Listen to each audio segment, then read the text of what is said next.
Fasiru fil ard fanzuru kaifa kana aqibatul mukadzibin. Berjalanlah kamu di muka bumi, lihatlah bagaimana nasib kampung-kampung orang yang mendustakan Allah. Ada lagi kaum di kaki gunung Vesuvius di Italia, namanya Kampung Pompei. Itu kampung paling modern. Mereka akhirnya menjadi tempat wisata, dan itu kebiasaan tempat wisata itu mesti ada pelacuran. Biasanya begitu. Jadi wisata, melacur, kemudian lesbian, kemudian homoseks, kemudian main sama anak-anak, kemudian seks massal. Akhirnya suatu hari meletus itu gunung Vesuvius dan mereka mati semua, terkubur lahar. Besok paginya hilang dari pandangan mata, nggak ada lagi Kampung Pompei itu. Jadi mati tanpa bisa menghindarkan diri sama sekali. Nggak boleh kita ke sana sekarang. Tapi dalam rangka fanzuru kaifa kana aqibatul mukadzibin.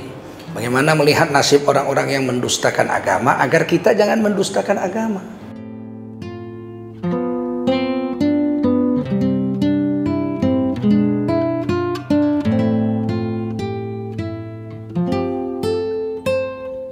Assalamualaikum warahmatullahi wabarakatuh. Hamdan wa syukran lillah, wa salatan wa salaman ala rasulillah, wa ala alihi wa sahbihi wa mawalah. Allahumma salli wa sallim ala hadha nabiyil karim sayyidina wa habibina wa maulana Muhammadin wa ala alihi wa sahbihi ajma'in. Amma ba'du, qala Allah ta'ala fi kitabihil karim, a'udzu billahi minasy syaithanir rajim. Bismillahirrahmanirrahim. Dinan qiyaman millata Ibrahim hanifa wa ma kana minal musyrikin. Qul inna salati wa nusuki wa mahyaya wa mamati lillahi rabbil alamin la syarika lahu wa bidzalika umirtu wa ana awwalul muslimin. Qala Rasulullah sallallahu alaihi wasallam, man kharaja min baitihi fi talabil ilmi fahuwa fi sabilillahi hatta yarji'. Baginda Rasul bersabda, siapa keluar dari rumahnya untuk mendapatkan ilmu, maka orang itu adalah orang yang berjihad fi sabilillah sampai dia kembali ke rumahnya. Mudah-mudahan kita semua mendapatkan pahala jihad dari Allah SWT. Amin. Sadaqallahul azim wa sadaqa rasuluhun nabiyul karim wa nahnu ala dzalika minasyahidin wa syakirin walhamdulillahi rabbil alamin. Jemaah Darut Tauhid Cipaku, Jakarta Selatan yang dimuliakan Allah SWT, Bapak, Ibu-ibu, hadirin wal hadirat rahimakumullah, serta para pemirsa dimanapun Anda berada, wajiblah kita bersyukur kepada Allah SWT. Salawat dan salam kita sampaikan untuk baginda Rasulullah sallallahu alaihi wasallam. Kita lanjutkan sirah nabawiyah ini, sejarah Nabi. Setelah mendapatkan nasihat dari paman beliau Abu Thalib untuk pergi berdagang membawa harta Siti Khadijah radhiyallahu anha, waktu itu belum menikah dengan Nabi, seorang janda paling cantik di Mekah, paling kaya di Mekah, dan menolak pembesar-pembesar Quraisy yang melamarnya menjadi istri. Beliau sendiri janda sudah 2 kali, jadi janda karena suaminya wafat, dan punya anak dari suami-suami terdahulu. Keluarga Khadijah radhiyallahu anha ini digelar At-Tahirah, keluarga yang suci oleh Rasulullah SAW. Salah satu putra beliau namanya Hindun bin Hindun. Jadi suami beliau namanya Hindun, anaknya Hindun. Nah, nasihat Abu Thalib, bawalah barang dagangan Siti Khadijah itu. Karena Siti Khadijah mau berdagang ke Syam, perlu orang yang dipercaya untuk membawa barang-barangnya. Maka Rasulullah memajukan diri dan diterima, membawa barang-barang Siti Khadijah radhiyallahu anha, dan dikawani oleh Maisarah. Maisarah laki-laki bukan perempuan, pembantu rumah tangga Khadijah yang terpercaya. Nanti Maisarah lah yang banyak bercerita tentang perilaku Rasulullah SAW di perjalanan itu.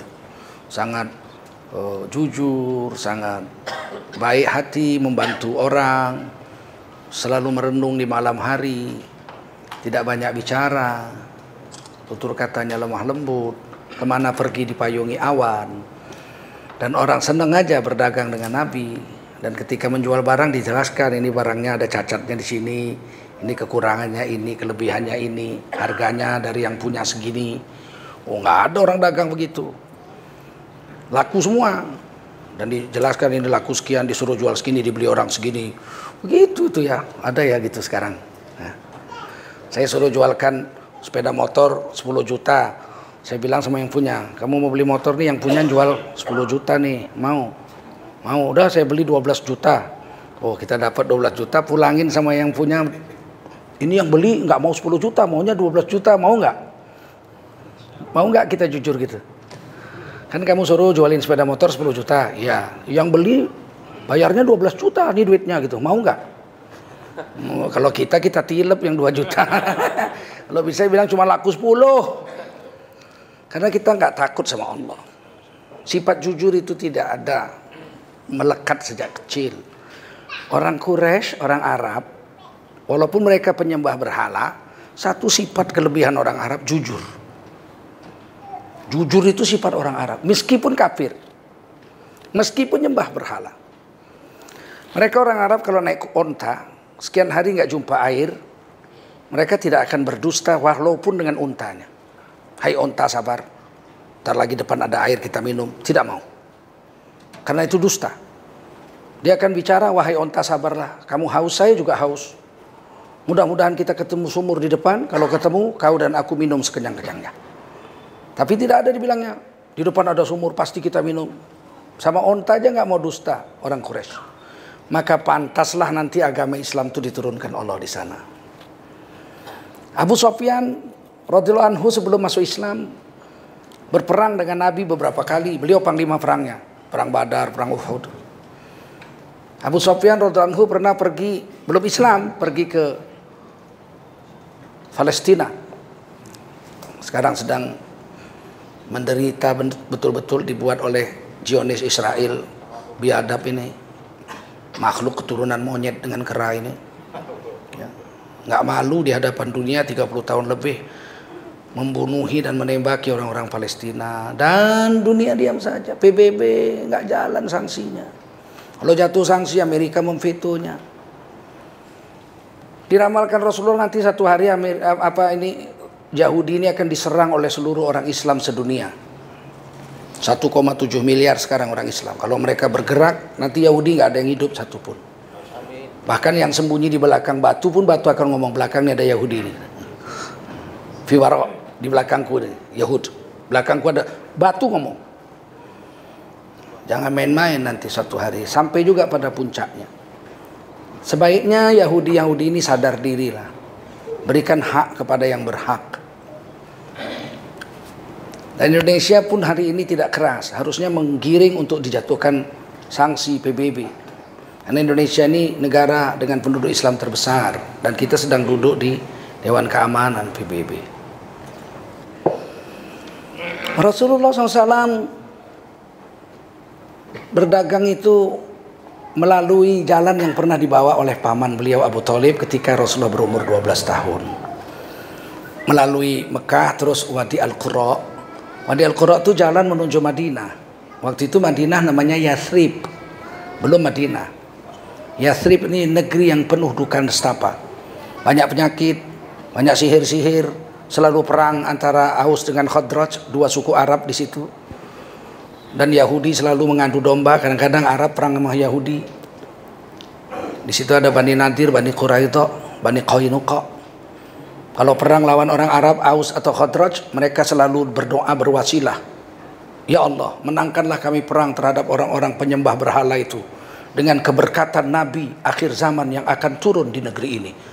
Jadi Nabi Muhammad itu sudah diramalkan oleh Nabi Isa bakal turun, diramalkan oleh Nabi Musa bakal turun di situ. Di Yathrib itu. Jadi selalu berdoa gitu, wasilah. ya Allah dengan keberkatan Nabi akhir zaman, hancurkan penyembah-penyembah berhala ini. Karena Yahudi, Nasrani, mereka menyembah Allah waktu itu. Apalagi Yahudi memang tidak mau menyembah patung-patung mereka. Tapi sayangnya ketika Nabi Muhammad datang, udah ditunggu 2000 tahun. Barangkali bapak-bapak, ibu-ibu heran kenapa ada orang Yahudi di Madinah. Mereka ini pulang naik haji bersama Nabi Musa alaihissalam. Bayangkan, sekitar 4000 tahun yang lalu kalau dari sekarang. Nabi Musa naik haji bersama murid-muridnya yang kuat-kuat. Salah satu muridnya yang menjadi nabi namanya Yusa, tapi tidak jadi rasul. Nabi 313 rasul, Yusa masuk. Yusa itu nabi setelah Nabi Musa alaihissalam. Nabi Yusa pergi haji bersama Nabi Musa dan umat Yahudi, pulang dari Madinah, pulang dari Mekah haji, singgah di Madinah. Waktu itu belum ada nama, belum ada orang di situ. Nabi Musa berkemah di situ. Dan berkemah di situ beberapa hari, mengajak Nabi Yusa naik ke gunung Uhud. Kemudian Nabi Musa berkata, wahai Yusa muridku, nanti gunung Uhud ini akan ketemu lagi dengan kita di sorga. Karena gunung ini gunung sorga. Dalam tafsir Qurtubi dikatakan ada 70 nabi-nabi yang pernah naik gunung Uhud. Termasuk baginda Rasulullah SAW, Nabi Musa, Nabi Yusa, Abu Bakar, Umar, Utsman, Ali radhiyallahu anhum. Naik ke sana. Nah, ketika itu Nabi Musa berpidato, berkhutbah. Saudara-saudara Bani Israel, kenapa saya ajak singgah di sini beberapa hari, minum air di sini? Karena Nabi akhir zaman, Khatamun Nabiyyin itu akan turun di sini. Dan saya berdoa kepada Allah beberapa hari ini, bermunajat agar saya diangkat jadi Nabi akhir zaman itu. Tetapi doa saya tidak diterima. Sebab orang yang akan jadi Nabi akhir zaman bukan saya. Kemudian saya berdoa, ya Allah jadikanlah aku umat akhir zaman. Umat Nabi akhir zaman itu. Berarti panjang umur sampai 2000 tahun. Allah nggak terima, berarti saya mati sebelum 2000 tahun itu. Kalau Nabi Isa berhasil doa, ya Allah jadikan aku umat akhir zaman, tidak diterima. Jadikan aku umat Nabi akhir zaman, diterima. Nabi Isa alaihissalam menurut tauhid, kepercayaan akidahnya orang Islam, diangkat ke langit usia 33 tahun, sekarang di langit ke-6, nanti akan turun ke dunia membunuh Dajjal, dan mengikuti Nabi Muhammad SAW, dikuburkan di sebelah kuburan Rasulullah di Madinah, dan mengislamkan seluruh orang Nasrani, kembali kepada ajaran menyembah Allah Subhanahu wa taala. Ini tauhid kita, bukan menghina orang itu. Nanti tangkep, menghina. Ini ajaran akidah kami, ya kan? Lakum dinukum. Kami percaya Nabi Isa itu Nabi Bani Israel dan akan menjadi umat Nabi akhir zaman, memimpin umat Islam berperang melawan Dajjal dan berhasil membunuh Dajjal, dan kemudian hidup 40 tahun lagi menjadi umat Nabi, imam di Madinah, kemudian wafat di Madinah, dikuburkan di sebelah kuburan Rasulullah SAW. Nah, ketika mau berangkat pulang, mari kita pulang. Nabi Musa alaihissalam berkata, umatnya tidak mau pulang. Ada dua suku Bani Israel yang tidak mau pulang, Bani Nadir dengan Bani Quraidah. Mereka tidak mau pulang. Pulang haji nggak mau pulang, sini aja kami mau tinggal sini. Kata Nabi Musa, kenapa tinggal sini? Kami mau menunggu Nabi akhir zaman. Nggak jumpa, masih 2000 tahun lagi, kata Nabi Musa. Ya kalaupun kami nggak jumpa, paling nggak anak cucu kami ketemu. Anak cucu kami akan beriman dan membela Nabi akhir zaman itu. Ya, tinggallah mereka. Nabi Musa pun pulang. Makanya semua tempat subur di Madinah sudah diambil orang Yahudi. Tanah-tanah yang airnya subur, yang tanahnya subur sudah diambil orang Yahudi, Bani Nadir dengan Bani Quraidah. 1000 tahun kemudian, datanglah suku Arab dari Yaman karena bendungan Yaman ambruk. Yaman ini pernah membendung 7 gunung menjadi danau besar, dan airnya digunakan untuk irigasi sehingga Yaman menjadi baldatun thayyibatun wa rabbun ghafur, negeri yang adil, makmur, aman, sentosa di bawah lindungan Allah. Karena rajanya juga soleh, beriman. Tapi kemudian turun-temurun, mulai menyembah matahari, mulai kafir kepada Allah. Akhirnya bendungan itu dijebolkan oleh Allah SWT dan mereka menjadi melarat. Nah, dua suku dari Yaman pergi merantau mencari tanah baru, ketemu Madinah, Yathrib, Aus dengan Khadraj. Sehingga di Madinah ada 4 suku, 2 Arab, 2 Yahudi. Bani Nadir, Bani Quraidah, Aus dengan Khadraj. Begitu datang orang-orang Arab ini, orang-orang Yahudi mengadu domba mereka. Terus berperang selama 1000 tahun sampai Rasulullah datang. Jadi sifat Yahudi itu memang adu domba. Selalu aja begitu, dia adu domba Islam sama Islam, dia adu domba begitu. Sekarang pun sudah kelihatan tuh sifat-sifat Yahudi. Ya. Muhammadiyah dengan NU mau diadu domba, ya kan? Jemaah Tabligh dengan Salafi mau diadu domba, ya gitu, memang begitu. Kalau kita nggak jeli, nggak hati-hati, nggak mengutamakan innamal mu'minuna ikhwah, orang beriman itu bersaudara, kita mudah sekali tersulut dan membenci sesama kita. Mau gara-gara kunut subuh aja bikin masjid baru. Oh, coba. Oh, begitulah hebatnya penyulut yang tidak senang dengan agama ini.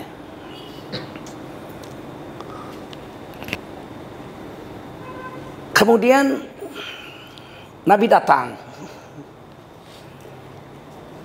Aus dan Khadraj sebelum Nabi datang sudah ada 90 orang yang masuk Islam. Berkat dakwah Mus'ab bin Umair radhiyallahu anhu, seorang pemuda yang cantik, ganteng, tampan, belum nikah, kaya raya, bajunya aja 400 dirham. Tapi kemudian masuk Islam, diusir ibunya sehingga dia telanjang bulat, tidak punya baju sama sekali.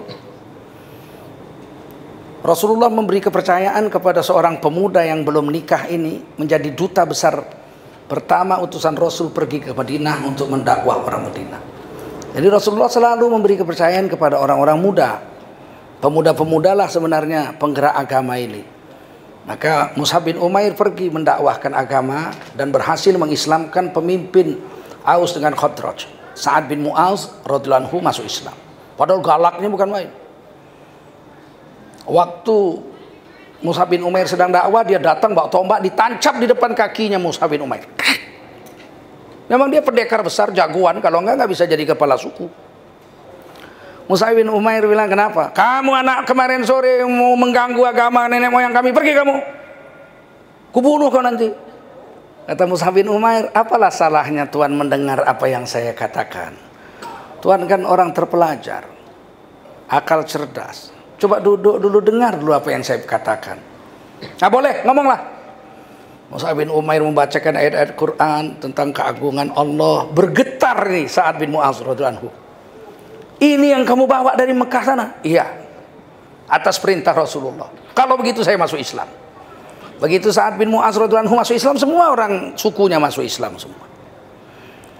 Sehingga Rasulullah datang itu memang luar biasa sambutan daripada orang-orang Madinah waktu itu.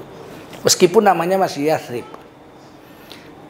Kesolehan Sa'ad bin Mu'az radhiyallahu anhu tidak bisa dipungkiri. Dan penghormatan Rasulullah kepada Sayyidul Qaum, pemimpin satu kaum itu dihormati oleh Rasulullah SAW. Meskipun Rasulullah itu pemimpin dunia akhirat, tapi Rasulullah tetap menghormati pemimpin yang ada di satu kaum. Enggak pentetengan gitu. Sehingga kalau sedang mengaji begini, Sa'ad bin Mu'az radhiyallahu anhu datang, Rasulullah memerintahkan sahabat untuk berdiri. Qumu li sayyidikum. Berdiri kamu, hormati sayyid kamu ini, pemimpin kamu, sayyidukum. Qumu li sayyidikum. Berdirilah kamu, hormatilah pemimpin kamu, sayyid kamu ini.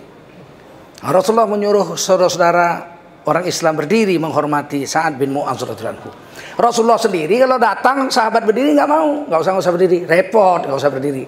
Untuk dirinya Rasulullah tawadhu, tapi untuk Sayyidul Qaum itu memang disuruh berdiri oleh Rasulullah, berdiri semua. Tuh, pemimpin kamu sedang datang.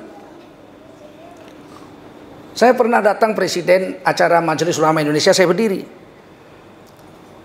Memang semua disuruh berdiri, saya berdiri. Ada satu orang yang tidak mau berdiri, dia bilang sama saya pakai bahasa Arab, ngapain kamu berdiri? Saya bilang, aku berdiri karena dia Sayyidul Qaum. Dia pemimpin Indonesia, menang pemilu dia. Mana kau? Gimana kamu berdiri sama dia? Pemimpin kita para ulama. Saya bilang, kata Rasulullah, qumu li sayyidikum li Sa'ad bin Mu'az radhiyallahu anhu. Dia pun ketawa. Oh iya ya, lupa aku. Itu hadis Sahih Bukhari. Ya, Rasulullah sendiri tidak suka kalau orang berdiri menyambutnya, ya, menyambut beliau, tapi Rasulullah menyuruh kita menghormati pemimpin kita. Kemudian ternyata Rasulullah datang ke situ, ke Mekah, ke Madinah, Yathrib, disambut dengan nyanyi. Wah, perempuan-perempuan Mekah itu Madinah, Yathrib memukul rebana, naik ke atas atap-atap rumah, menyanyikan lagu yang terkenal sampai 1400 tahun lebih. Tola'al badru alaina min saniyatil wada' wajaba syukru alaina mada'alillahi da'. Rasulullah senyum manis menyambut lagu itu. Telah datang bulan purnama atas kami. Badru, tola'al badru alaina, telah datang bulan purnama kepada kami. Min saniyatil wada', dari pegunungan Saniyatil Wada' yang ada di Mekah. Wajib syukru alaina, wajiblah kita bersyukur atas kedatangan bulan purnama itu. Mada'alillahi da', di mana Nabi itu mengajak kita untuk taat kepada Allah Subhanahu wa ta'ala. Kita penuhi panggilannya. Inilah lagu terkenal sudah 1400 tahun lebih. Tak gendong sudah nggak ingat orang. Iwak peyek orang sudah lupa, ya enggak? Tapi tola al-badru alaina masih terus diingat orang sampai sekarang. Nah, saat itu Nabi jumpa dengan Yahudi-Yahudi tahun ke-6. Yahudi-Yahudi marah kalau dibilang kafir. Mereka beriman kepada Allah, nabinya ada, Nabi Musa, kitabnya Taurat. Dalam kitab orang Yahudi mendatangi Nabi. Risih, takut dibilang kafir. Takut dibilang kafir. Sama, mas sekarang juga kalau dibilang kafir marah, datang bawa golok. Marah. Tapi masuk Islam gak mau juga, ya kan? Datang jumpai Nabi, Yahudi itu. Dia nanya sama Nabi, nahnu muslimun, kami orang Islam. Agama kami Yahudi, Tuhan kami Allah, kitab kami Taurat, Nabi kami Musa alaihissalam. Jadi kami bukan orang kafir, kami orang Islam. Nahnu muslimun. Rasulullah diam, tidak jawab. Serahkan jawaban pada Allah. Allah turunkan wahyu. Walillahi 'alan nasi hajjul baiti man istata'a ilaihi sabila. Dan Allah memerintahkan semua manusia, apapun agamanya, pokoknya semua manusia, untuk melaksanakan haji ke Baitullah. Langsung Nabi baca, walillahi 'alan nasi hajjul baiti man istata'a ilaihi sabila. Allah mewajibkan saya, kamu dan semua manusia untuk berhaji ke Baitullah bagi yang mampu untuk melakukan perjalanan itu. Langsung Yahudi bilang, waduh, kalau sholat kami sholat, kalau puasa kami puasa, sedekah kami sedekah, zakat kami zakat. Tapi kalau haji enggak. Sebab mereka benci sekali karena di Mekah banyak, di Ka'bah itu banyak patung-patung, itu masalahnya. Mereka enggak mau. Dan mereka iri dengan Rasulullah SAW sebagai Nabi akhir zaman itu. Mereka mengatakan, qalu hadza sihrum mubin. Falamma ja'ahum qalu hadza sihrum mubin. Nabi yang ditunggu 2000 tahun itu begitu datang mereka bilang ini sihir yang nyata. Karena mereka berharap Nabi akhir zaman orang Yahudi, ternyata orang Arab. Begitu Nabi katakan Allah mewajibkan kamu dan saya dan semua manusia untuk berhaji bagi yang mampu ke Baitullah, mereka katakan kalau haji nggak ada dalam agama kami. Kalau puasa ada, sholat ada, zakat ada, semua ada. Haji nggak ada. Disambung sama Allah. Wa man kafara fa innallaha ghaniyyun 'anil 'alamin. Siapa yang kafir dengan perintah haji ini, menolak perintah haji ini, menutup hatinya untuk menerima daripada perintah haji ini. Wa man kafara, siapa yang engkar dengan perintah Allah tentang haji ini, fa innallaha ghaniyyun 'anil 'alamin. Sesungguhnya Allah Maha Kaya dibanding seluruh alam semesta. Pulanglah Bani Nadir dengan Bani Quraidah dengan bersungut-sungut benci kepada Nabi dan mereka tidak mau haji sampai mati. Maka keluarlah hadis Nabi, barang siapa yang sudah ada kemampuan tidak berhaji maka dia mati pilih dua, mati Nasrani atau mati Yahudi.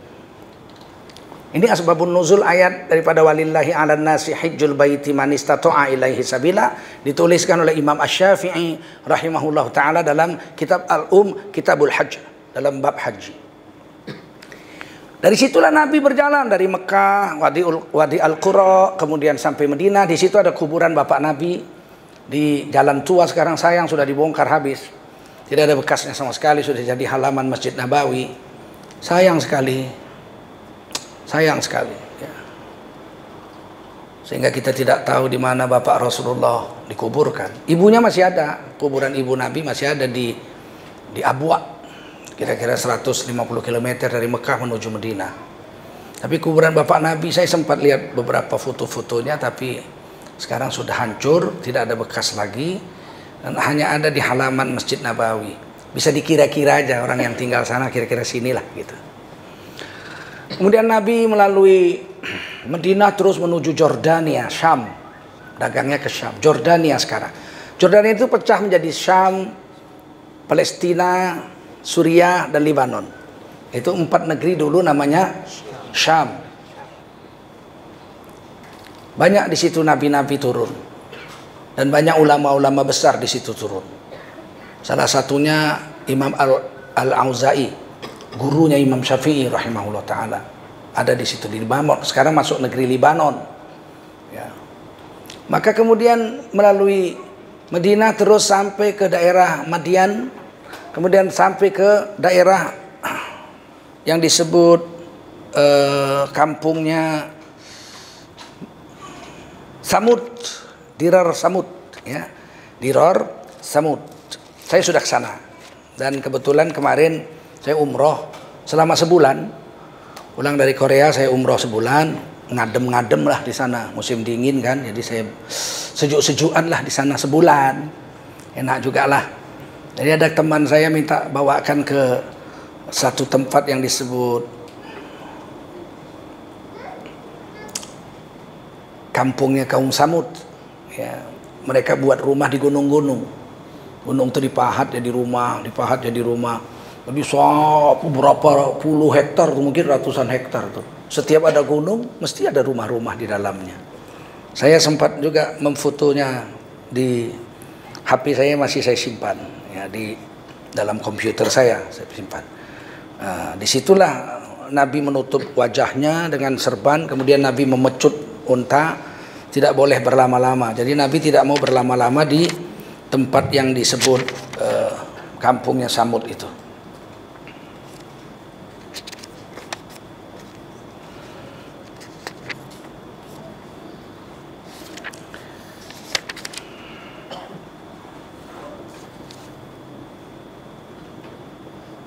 Diyar Samud sampai sekarang masih dipelihara, bahkan pemerintah Raja Abdullah sudah membuatnya menjadi museum. Ya, swasta yang buat, tapi izin Raja Abdullah. Di situ ada kereta api Turki yang dulu dari Mekah ke Madinah, ada kereta api dulu zaman pemerintahan Turki. Kemudian dihapuskan oleh pemerintahan Saudi Arabia.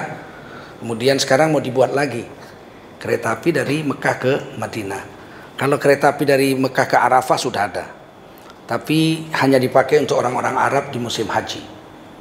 Nah, di sana ada museum-museum kereta api Turki di Diyar Samud itu, dan kampung Samud itu masih ada dan sekarang sudah jadi tempat pariwisata, sudah boleh datang.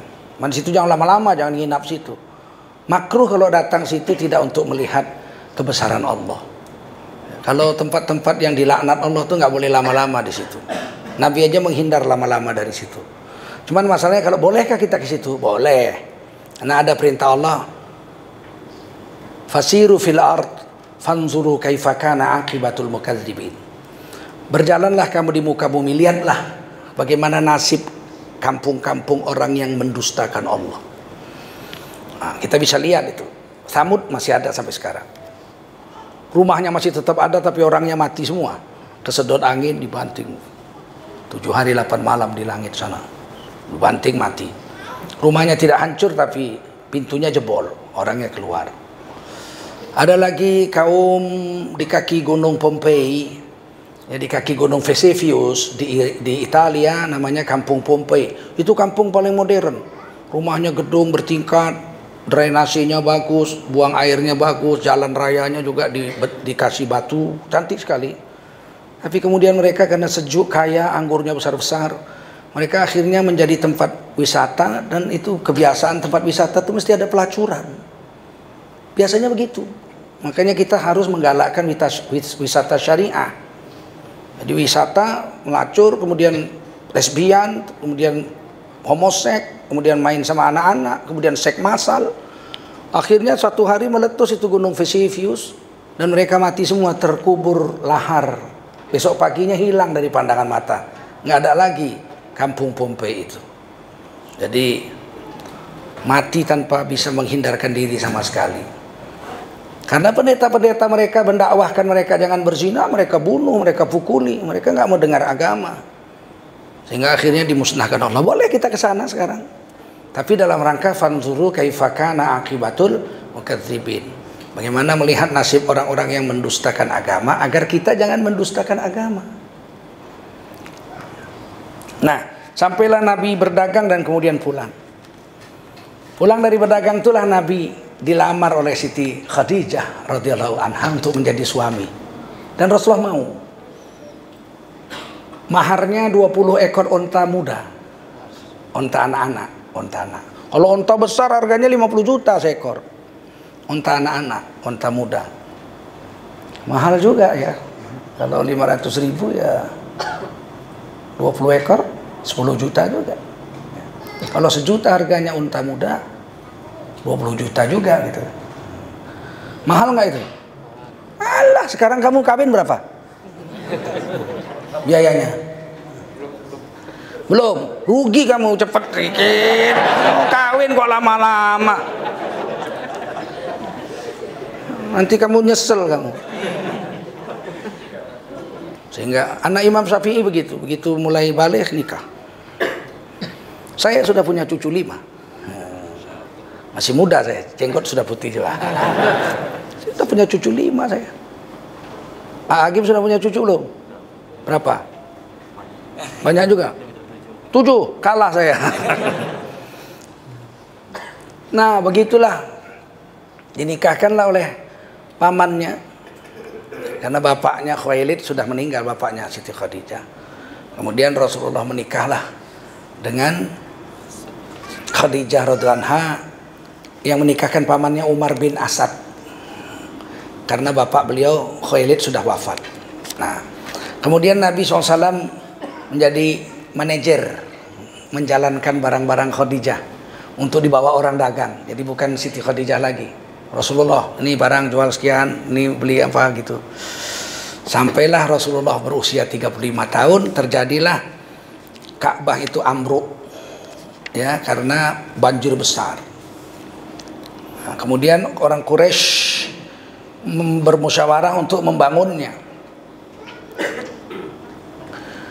Walid bin Mughirah ini orang kaya di Mekah, bajunya sutra, sombongnya bukan main. Kalau dia jalan beberapa meter sudah tercium harumnya. Sebab dia mandi kayu gaharu, dibakar kayu gaharu. Kalau udah mandi dia pakai kayu gaharu lagi. Harumnya bukan main. Beliau inilah yang menolak ketika muazin Nabi Abdullah bin Umi Maktum mau datang jumpa Nabi, dia sedang didakwah oleh Rasul.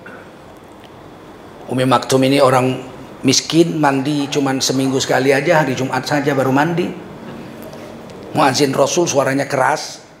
Begitu sampai rumah Rasul, dia terus ngasih salam. Assalamualaikum ya Rasulullah. Salam, suaranya besar. Rasulullah buang muka, aduh kok datang sekarang gitu.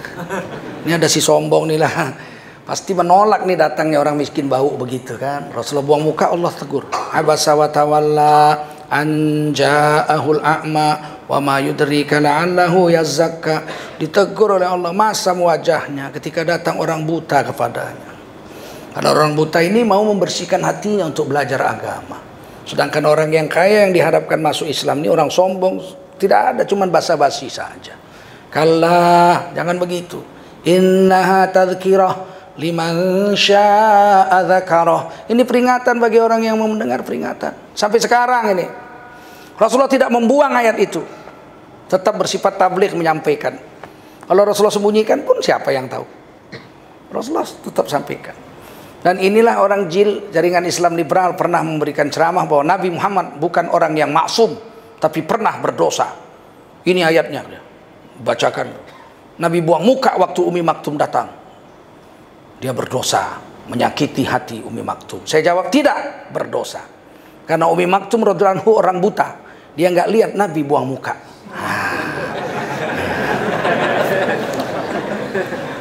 Tetapi Allah menegur ini untuk pelajaran bagi kita umat Rasulullah Sallallahu Alaihi Wasallam. Kita kalau yang datang gembel-gembel kan remeh. Assalamualaikum Pak Ustaz. Waalaikumsalam. Duduk situ dulu ya. Sampai 2 jam dia nunggu, kita belum datang. Tapi begitu pembesar datang, baris di depan sana kita nunggu setengah jam. Allah. Kalla, jangan begitu. Inna tazkirah, ini peringatan. Kemuliaan orang karena agamanya. Kemuliaan orang karena agamanya. Inna akramakum indallahi atqakum. Manusia yang paling mulia di antara kamu yang paling takwa. Baru Rasulullah bangun, turun ayat ini, langsung dipeluk oleh Rasulullah itu Abdullah Umi Maktum, didudukkan, langsung orang kaya itu pulang. Walid bin Mughirah namanya. Beliau ini tidak mau menerima Islam, tapi Walid bin Mughirah ini adalah pemimpin yang berpengaruh di tengah-tengah Quraisy setelah Abdul Muthalib dan setelah Abdul Muthalib wafat. Jadi nggak kalah hebatnya ini dibanding Abu Thalib, ya, pamannya Rasulullah SAW. Nah, beliau dengan orang-orang Mekah yang lain mendengar ada kapal Romawi yang kandas di Laut Merah, Jeddah. Maka orang-orang Quraisy di bawah pimpinan Walid bin Mughirah ini menjumpai pemilik kapal, namanya Bakum. Bakum, orang Mesir. Bakum, orang Mesir, orang Qibti, tapi dia pedagang Romawi, kapalnya kapal Romawi. Maka dibelilah kapal itu, pecahan-pecahan itu untuk pintu Ka'bah. Dan Bakum ini pandai membuat bangunan. Akhirnya Bakum dikontrak kerja. Nah, datanglah Bakum membuat Ka'bah itu dengan sekalian membuat pintunya nanti dari kapal pecahan milik si Bakum ini. Dan kebetulan di Mekah pada waktu itu ada seorang tukang yang ahli kayu, ya, dikontrak juga untuk kerja bersama Bakum membangun Ka'bah. Pintunya 2, satu pintu yang sekarang dekat Hajar Aswad, satu lagi di belakangnya dekat Rukun Yamani. Tapi kayunya kurang, maka akhirnya pintunya dibuat 1 saja. Zaman Quraisy umur 35 tahun Rasulullah, pintu Ka'bah berubah jadi 1. Zaman Nabi Ibrahim pintunya 2. Rasulullah mengatakan, sebenarnya aku kepingin setelah Fathul Mekah, setelah Mekah dikuasai oleh Nabi, merombak Ka'bah itu menjadi 2 pintu lagi seperti dulu. Tapi kalau aku rombak nanti menimbulkan fitnah. Orang Quraisy yang baru-baru masuk Islam akan tersinggung dan bertengkar macam-macam. Rasulullah menghindarinya. Jadi Rasulullah mengajarkan kepada kita sesuatu yang tidak ibadah mahdhah, mbok kompromi nggak apa-apalah kompromi. Pintu Ka'bah 2 jadi 1, mau dibikin 2 lagi takut geger, sudahlah 1 saja pun tak apa, karena pintu Ka'bah toh, bukan Ka'bahnya lah, udahlah. Begitu Rasulullah. Kita itu jangan saklek-saklek amat lah, ya kan. Ormas yang menentang Pancasila harus bubar. Ya oke lah, bubar lah kalau ngelawan Pancasila, sepakat itu. Majelis Ulama dari Sabang sampai Merauke sepakat. Tahun 2006 ijtima Majelis Ulama Dewan Fatwanya di pesantren Gontor sepakat melawan Pancasila Undang-Undang 45 harus dibubarkan. Sebab ini Darul Ahdi wa Syahadah. Ini kampung kesepakatan. Kesepakatan kita Pancasila Undang-Undang 45. NKRI, ini kesepakatan kita. Ngelawan itu bubar. Tapi membubarkannya itu kan harus dihukum. Al-hukmu qoblal bayan zulmun. Menghukum orang nggak ada bukti, nggak ada saksi, zalim. Paham? Ente berzina? Ya, enggak. Buktikan di pengadilan. Nih foto-fotonya. Kan gitu. Wah itu enggak, itu rekayasa, chatting palsu. Jadi harus ada di pengadilan. Jangan tuduh-tuduh aja, tangkep, bubar, kejar-kejar, uber-uber. Saya setuju aja, silakan dibubarkan. Tapi beri kesempatan membela diri di pengadilan, karena negara kita negara hukum. Kalau enggak nanti membabi buta, semua ditembak. Saya tidak pernah membela organisasi apapun yang melawan Pancasila, termasuk LGBT, lesbian, gay itu, seks bebas, itu kan melanggar Pancasila pasal 1. Pasal sila pertama, ketuhanan Maha Esa. Karena nggak ada agama yang membolehkan LGBT. Bubar, setuju saya. Tapi itu pun harus tetap di pengadilan. Bukti-buktinya Anda LGBT ini, kan gitu. Pernah main pingpong bersama, kan gitu. Mesti ada bukti-bukti dan ada saksi. Akhirnya berdirilah pintu bangunan Ka'bah itu. Tapi waktu mau menghancurkannya orang takut, karena waktu Nabi lahir tahun gajah itu, orang yang mau menghancurkan Ka'bah itu kan dibinasakan Allah dengan burung ababil. Jadi wah, kemana nih, nanti kita hancurkan, kita hancur. Orang tua akhirnya Walid bin Mughirah tampil dan menghancurkan sudut sebelah selatan, rukun Yamani di belakang Hajar Aswad, dihancurkan, aman. Barulah rame-rame menghancurkannya. Diangkatlah batu dari gunung, batu-batu yang berwarna abu-abu, batu betul-betul batu gunung, dan tingginya 11 meter. Dimasukkanlah ke dalam itu patung Hubal, di dalam Ka'bah Hubal, yang nanti Hubal ini nggak bisa dikeluarkan karena lebih besar dari pintu. Bagaimana mengeluarkannya? Jadi semua patung, ada 360 patung waktu Fathul Mekah dikuasai Nabi. Semua patung diambil oleh orangnya masing-masing. Kita nggak menghancurkan patung-patung. Yang punya patung ngambil sendiri, menghancurkan sendiri. Tinggal satu patung besar namanya Hubal ada di dalam Ka'bah. Nggak bisa dikeluarkan karena pintunya kecil, patungnya besar, dan dia dari batu. Dan nggak ada yang punya, karena itu punya rame-rame. Dilaporlah kepada Nabi, ya Rasul, nih Hubal nggak bisa dikeluarin.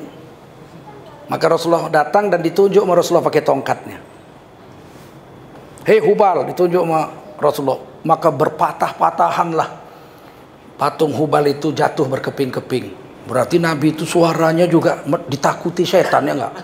Hei Hubal!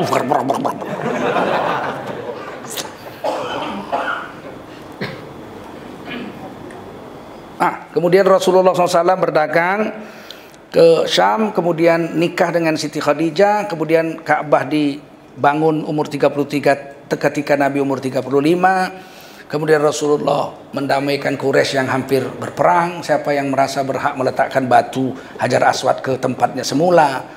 Tapi kemudian mereka berkata, siapa yang datang ke tempat ini melalui pintu Sofa besok pagi, dia akan diangkat jadi hakim. Rasulullah datang pagi-pagi mau tawaf lewat pintu Sofa. Wah, inilah dia Al-Amin, orang terpercaya. Silakan diberitahulah ceritanya, mau perang gara-gara merasa semua berhak meletakkan batu Hajar Aswad itu sebesar ini aja, besar kelereng, jatuh pecah 8. Nah sekarang disusun di sudut Hajar Aswad tuh seperti kuku saya ini, baris begini 4, dan yang di bawahnya baris begitu juga 4, begini 1, 2, 3, 4, 5, 6, 7, 8, kecil-kecil. Saya tahu karena saya pernah mencium Hajar Aswad tanpa ada orang ada di situ. Nah, waktu itu saya tinggal di sana, orang ramai sekali, ramai. Saya bilang malas, saya dorong-dorongan. Ketika sepi pun masih ada juga 100-200 orang yang dorong-dorongan, saya nggak mau. Tapi satu hari gejolak itu terlalu hebat. 1 Muharram, waktu itu 1 Zulhijjah, semua jemaah haji sudah datang. Kloter terakhir dari Indonesia sudah masuk.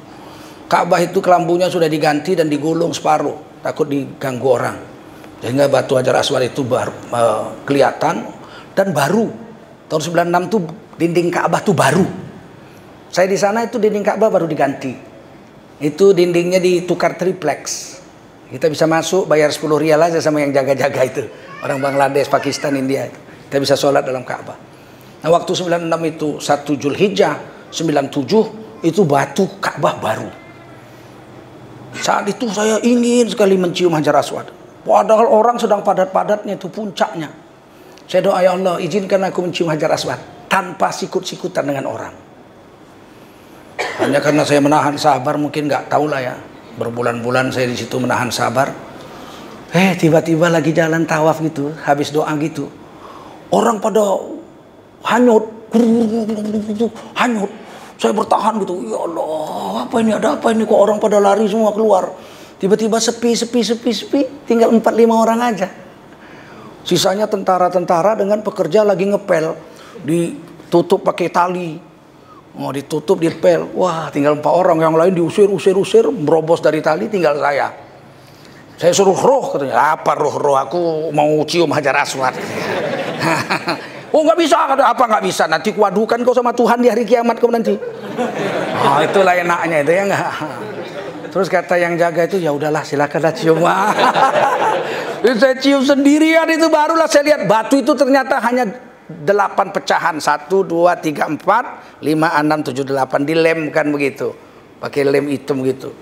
Cium, kemudian saya doa, polisi-polisi pada amin, doakan kami juga, doakan kami, saya doa.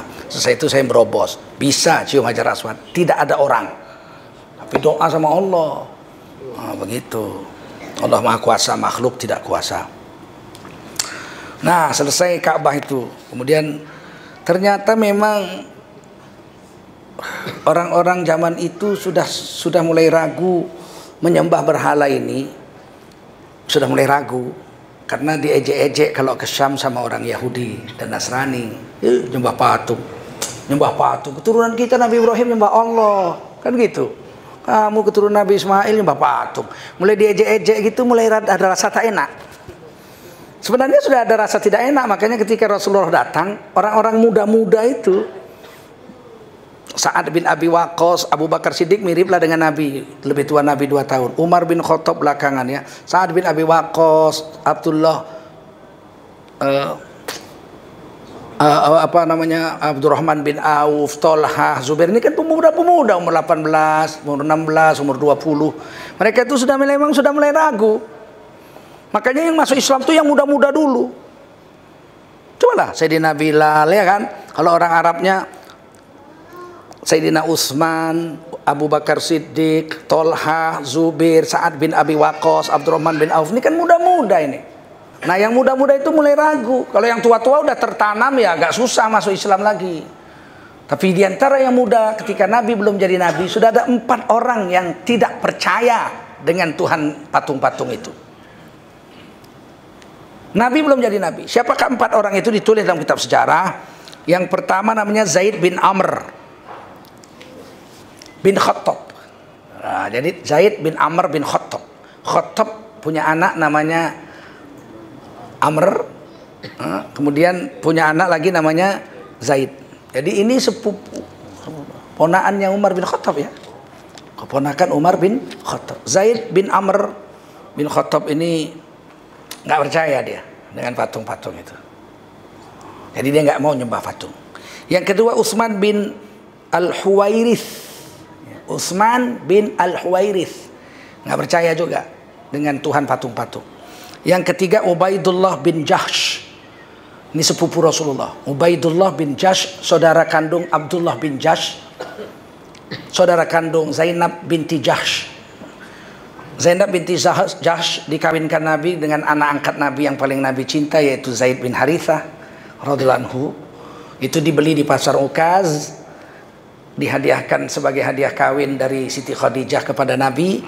Dan Nabi sayang dengan anak ini, digendong kemana-mana, dibawa naik onta bareng, digonceng, dipeluk, sampai diganti namanya Zaid bin Muhammad. Kemudian ditegur Allah, tidak boleh, kembali menjadi Zaid bin Harithah. Dan beliau ini sebagai anak Nabi. Kemudian dinikahkan Nabi dengan Zainab binti Jahsh, seorang wanita Quraisy yang cantik, anak Jahsh.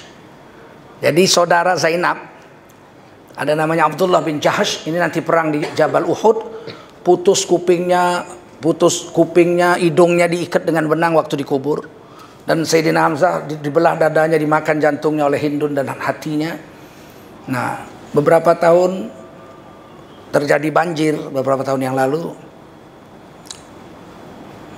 Itu Uhud tergenang air dan mayat-mayat yang 70 orang itu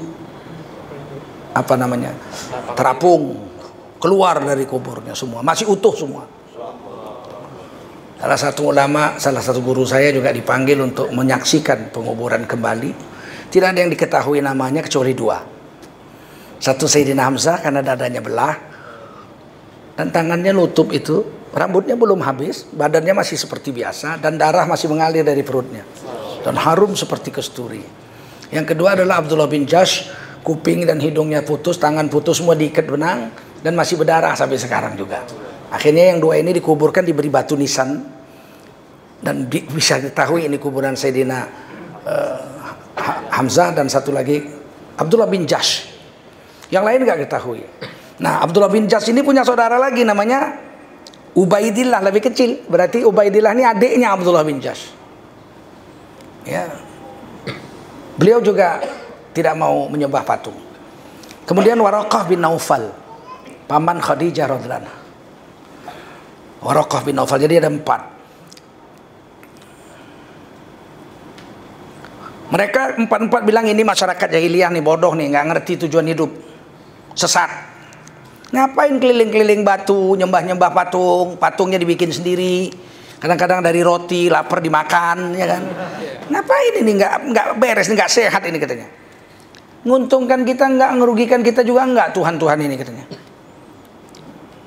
Kemudian bikin korban, dipotong kambing, ditempung darahnya, diletakkan, disiramkan ke kepala patung, ya kan? Isaf namanya, antara sumur Zam-Zam dengan Hajar Aswad ada patung namanya Isaf. Itu kalau korban dikumpulkan darahnya, disiramkan ke kepala patung Isaf. Apa sembahyang kayak begini? Kira-kira begitu. Masa nyembah Tuhan kayak begini? Nggak mau. Waraqah bin Naufal masuk Nasrani, dan beliaulah yang menyalin kitab Injil ke dalam bahasa Arab yang pertama kalinya. Jangan heran, di Mekah ya, kalau di luar Mekah sudah orang-orang Yaman, orang-orang Syam itu sudah menulis kitab Injil dalam bahasa Arab. Maka jangan heran ada sekarang Kristen yang namanya Kristen Ortodoks Suriah. Memang di Suriah, di Syam. Mereka itu jauh lebih tua dari Nabi Muhammad, dan kitabnya bahasa Arab, ditulis oleh orang-orang Syam. Dan kalau dia baca kitabnya ya kayak kita baca Quran, begitu juga mirip, pakai jilbab, pakai jubah, hanya ada salibnya. Jadi itu Kristen Ortodoks Suriah, bukan Kristen baru, itu lebih tua dari Islam itu. Sembayangnya 7 kali, subuh, duha, zuhur, asar, maghrib, isya, tahajud 7 kali, tapi menghadapnya Baitul Maqdis, bukan menghadap ke Ka'bah. Dan mereka sholatnya itu 7 kali, 2 wajib, 5 sunat. Kalau kita 7 kali juga, tapi 5 wajib, 2 yang sunat, tahajud dengan duha. Begitu. Jadi nggak usah heran. Waraqah bin Naufal salah satu orang Nasrani, paman Siti Khadijah radhiyallahu anha, yang menyalin kitab Injil dalam bahasa Arab Quraisy di Mekah. Kemudian Ubaidillah bin Jahsh nggak jelas, tetap menolak agama Quraisy, tapi tidak masuk agama yang lain. Sampai kemudian beliau masuk Islam dan pindah ke Ethiopia, Abyssinia. Jadi Abdullah bin Jahsh pindah ke Ethiopia, masuk Islam. Sampai di Ethiopia beliau masuk Kristen dan mati dalam keadaan Kristen. Istrinya, anak Abu Sofyan, panglima perang Quraisy, Ramlah binti Abu Sofyan, digelar Umi Habibah, pulang dari Ethiopia sudah nggak punya suami. Pulang ke Madinah, waktu itu Rasulullah sudah pindah ke Madinah. Mau pulang ke Mekah, bapaknya panglima perang Quraisy. Mau pulang ke Madinah, nggak punya sanak keluarga. Bayangkan seorang janda begitu terkatung-katung di tempat orang tidak ada yang kenal dengan beliau, dinikahi oleh Rasulullah SAW. Begitu. Mau? Ada janda terkatung-katung, soleh, nikahi, mau? Betul? Ini kadang-kadang apa orang Islam ini? Kalau nikah sama janda dihina. Jadi kamu nikah nak? Iya mak. Mana calon istrimu ini mak? Itu yang 3 siapa? Anaknya mak. Ya Allah, kau sekolah S3, janda pulanya cuma dapatmu. Ya kenapa kalau janda, kenapa rupanya? Ada yang salah dengan janda? Rasulullah menikahi Umi Habibah. Siapa yang nolong Umi Habibah kalau nggak dinikahi Rasul? Suaminya masuk Kristen, Ubaidillah bin Jahsh itu. Dan mati sebagai Nasrani di Ethiopia. Kemudian Zaid bin Amr, dia meninggalkan istri dan pamannya Al-Khattab. Jadi dia keponakan Khattab, berarti sepupunya Umar bin Khattab. Dia pergi ke Syam dan Irak dan tidak kembali lagi. Tapi dia tidak mau menganut Yahudi Nasrani juga. Dan dia tidak mau juga menyembah berhala. Dia pernah berkata sambil bersandar di dinding Ka'bah, "Ya Allah, kalaulah aku tahu bagaimana cara menyembahmu, lebihlah aku sukai menyembahmu dengan caramu. Tapi aku tidak tahu ya Allah, bagaimana menyembahmu." Kasihan yang ada Nabi itu ya. Kalau kita hidup zaman itu, ya Allah. Coba bayangkan kalimat itu. Ya Allah, sesungguhnya aku ingin menyembahmu dengan caramu. Bukan dengan caraku, dengan cara manusia, tapi dengan caramu. Tapi aku tidak tahu bagaimana cara menyembahmu dengan caramu. Sampai mati kita begitu. Kenapa? Karena nggak ada nabi yang menunjukkan begini cara menyembah Allah itu. Maka Allah turunkan Rasul. 124.000 nabi dan Rasul. 313 Rasul. 25 yang wajib kita kenal. 5 Rasul ulul azmi. Untuk apa? Untuk menunjuki kepada manusia bagaimana cara menyembah Allah dengan cara yang Allah mau. Karena banyak orang menyembah Allah, tapi dengan cara yang dia mau, bukan cara yang Allah mau. Ternyata pernah ada satu orang yang risau, yaitu Zaid bin Amr ini. Sampai seperti itu tangisannya di pintu. Mudah-mudahan beliau masuk surga. Sebab pada masa fatrah, pada masa belum ada Nabi, dan kerisauan sudah ada di dalam hatinya. Seandainya dia tidak jumpa Rasulullah, maka dia mati dalam keadaan seperti ini. Insya Allah dia mati dalam keadaan beriman kepada Allah Subhanahu Wa Taala. Yang terakhir, Waraqah bin Naufal masuk Kristen, Nasrani, dan kemudian menulis kitab Injil dalam bahasa Arab. Dan ketika Nabi ketakutan pertama kali jumpa malaikat Jibril. Kenapa takut? Karena kan di puncak gunung tuh nggak tiba-tiba dipeluk, disuruh baca Iqra. Ma'ana biqari, aku nggak bisa baca Iqra. Ma'ana biqari. Iqra bismi rabbikal ladzi khalaqal insana min 'alaq. Nabi menghafal itu terus langsung turun di tengah jalan, di tengah lembah. Malaikat Jibril menampakkan dirinya. Dan Nabi Muhammad SAW melihat ke seluruh penjuru, timur, tenggara, selatan, barat, daya, barat, laut, utara, timur, laut, atas, bawah, depan, belakang. Semuanya wajah malaikat Jibril. Saking besarnya malaikat Jibril itu. Semuanya wajahnya saja. Kayak kita kayak semut digenggam manusia. Di mana-mana tangannya manusia, ya enggak? Ya, atas, bawah, timur, tenggara, selatan. Kayak begitulah Rasulullah lihat Jibril. Wajahnya semua di mana-mana. Takutlah Rasulullah. Sampai di rumah Rasulullah minta selimuti kepada istri tercinta, zammiluni, wahai laki-laki yang banyak. Ini kan jamak mudzakkar salim ini bentuk kalimatnya, zammiluni, hai laki-laki yang banyak, selimutilah aku. Jadi Nabi itu memanggil istrinya itu sangat hormat ya, memakai bahasa kalamul latif, hai laki-laki yang banyak, selimuti aku. Zammiluni. Hilang takut Rasul, besoknya dibawa jumpa Waraqah bin Naufal. Apa kata Waraqah bin Naufal? Itulah namus malaikat Jibril yang datang kepada Musa alaihissalam membawakan kitab Taurat. Kalau begitu kamu Nabi, seandainya panjang umurku, aku akan menyertaimu dan membelamu ketika kau diusir oleh kaummu. Nabi bilang, nggak mungkin saya diusir. Saya ini Al-Amin. Semua orang mengatakan saya orang paling amanah, orang terpercaya. Semua orang menggelari saya Al-Amin di kota ini. Kata Waraqah bin Naufal, tidak ada Nabi yang tidak diusir kaumnya. Engkau pasti diusir, dan aku akan menyertaimu kalau aku masih hidup. Sayang beliau wafat, tidak sempat menyertai Nabi waktu hijrah ke Madinah. Nah saudara-saudara, ini sunnatullah. Kalau kita menyampaikan ajaran Nabi yang betul, pasti kita diusir orang, pasti kita dimusuhi orang. Kalau kita menyampaikan Islam yang benar, pasti kita dimusuhi oleh orang-orang munafik, fasik, kufar, pasti Makanya Imam Syafi'i dengan tegas mengatakan, kalau kau mau melihat ulama yang lurus, lihatlah ke mana panah musuh mengarah. Kesitulah kau datang, itulah ulama yang lurus.